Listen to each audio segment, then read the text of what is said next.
Hi guys, is the media's love affair with Nigel Farage coming back to bite them on the behind?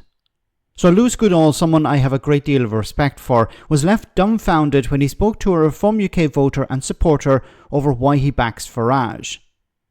The caller, John, explained to the host that if Keir Starmer stated a fact, he wouldn't probably believe it. But even if Nigel Farage stated something that wasn't true to most people, the supporter would pick the Reform UK line. John here has clearly had his brain boiled by Farage, but how is it possible Nigel has been able to do that?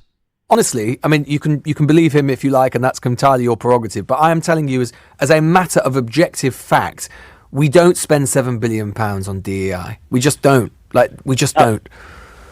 You say we don't. It's a problem, isn't it? When people don't trust you, and they trust them. Well, that's like saying, lean to them. Okay, so if Zia Yusuf said that Jupiter had exploded, you would believe him, but it hasn't. Listen, objective fact does matter, though, John. Or you, if you said the sun was going to shine tomorrow. So you wouldn't? If Reform said it would, I'd trust them. So you what? Sorry. So let me get this straight. John, let me just focus on that for a second. So if Keir Starmer gets up and says the sun's going to rise tomorrow, you won't believe him. No.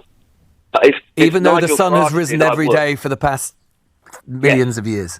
Yes, I'd say there's something dodgy about that. Objective facts do exist. Facts exist, right? You accept that?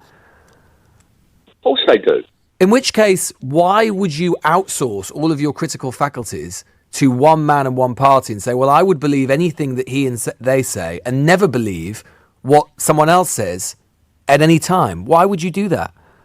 Because I've told you. But that's illogical. It's called trust. But that's religious. I mean, that's religious. That's religious. I mean, that's like saying I only trust one church. It's such a small word, but it means so much.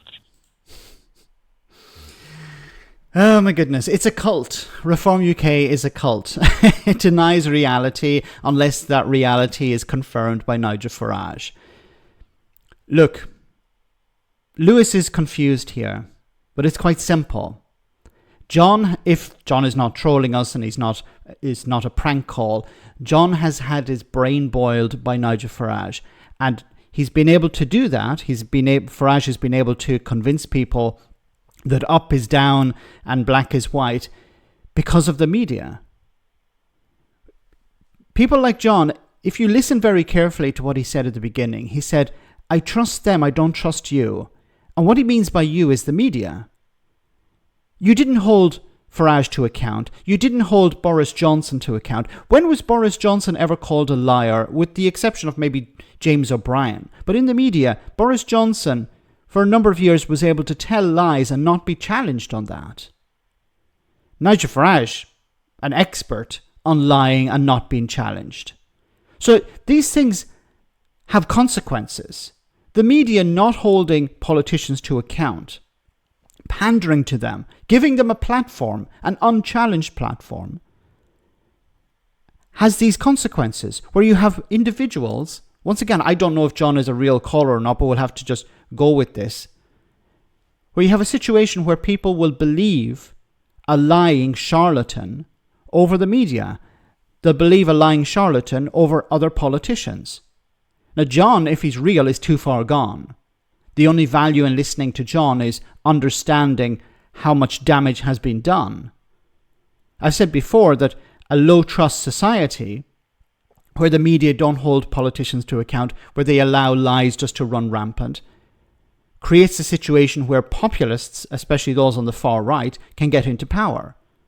Because Farage now, what is he doing? He's saying, well, I'm going to stop the boats. I'm going to improve the economy. I'm going to do X, Y, and Z.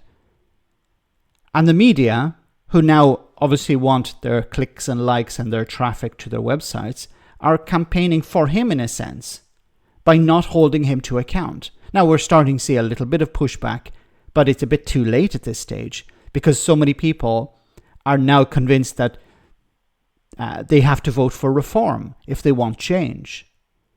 The media have completely failed. So, once again, it's understandable that journalists are confused. But they need to take a step back and understand why people like John are voting for reform? What is it that convinced John that Nigel Farage is trustworthy? Well, if the media don't do their job, of course, that's what the conclusion John will come to. What needs to happen going forward is media reform.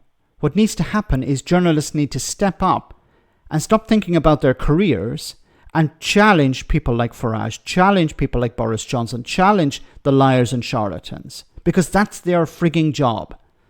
Let me know in the comment section, guys, what you think. As always, your comments are greatly appreciated. Thanks a lot.